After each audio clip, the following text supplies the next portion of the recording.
do that poem. I'm gonna do this poem. Good. That. I'm tired of that poem. Fuck that poem. Mom.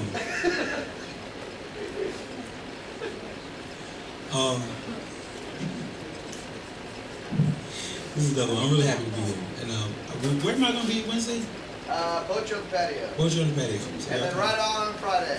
Right on Friday. Right on Friday. So that's another, like, you can't get to see me tonight. Like, I'm still here. I'm here all week.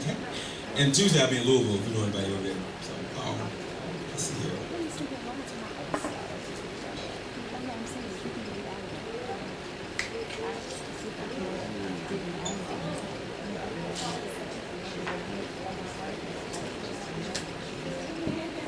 I've had many tell me, Tavis, your poetry's on point. It's inspirational and funny, but it won't ever make you any real money. So get a real job and do your cute little poetry thing on the weekends. Get a haircut and a few nice suits, because although locks are more commonly accepted in society today, you will really increase your chances with a fade. And I expressed to them that this is not an option. And I know I need a job right now. But that every hour I'm not on the clock will be dedicated to my God, to my family, and to my art. So some had the nerve to say, if this was really of God, that there'd be no struggle and it wouldn't be so hard. And I had to ask them, fool, what part of the Bible have you been reading?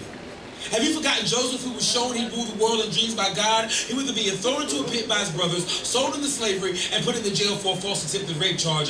God told Moses to go to Pharaoh and say, let my people go. But it took 10 plagues and a walk across the Red Sea for God's people to be free. The song Esther had to sing was, if I perish, because she faced death to see the king. Job endured ridicule from his friends and the wife he adored. They say the Lord giveth and the Lord taketh away. Blessed be the name of the Lord. And I got to mention Jesus, even if it's in Passion. How many of you have seen that movie, The Passion? You're going to tell me his call came without trials. He did exactly what God told him to do, and that included being crucified. Now, I don't liken myself to Christ, but we as poets are crucified all the time for the words we say. We are persecuted for the passion of which we perform, so far outside the norm we couldn't conform if we wanted to. Our comfort zones simply don't exist. Many of us gave up our chances to have dances with corporate American standards and instead have romances with our stanzas, and so few understand is that we have no choice but to congregate amongst ourselves. Our hells are hot with the fires that fuse our desires to shape and mold this whole wide world, not to the form that we think it should be, but to the way that you need. So often the proletarians of this entertainment industry, because visions of riches don't inhabit our dreams, because so few make it out of this lower caste. The majority of the actors in this play will never make it to Broadway. Deaf poetry makes up about 1/10 of 1% of those to whom it makes sense to dedicate their life to the pen. We submit our souls in manuscripts and could open our hearts for tens, but even when our desks are covered with rejection letters and we lose more slams than win, we pick up the smoking parts of our broken hearts and this ring around the rosy again. But so few understand that we are family.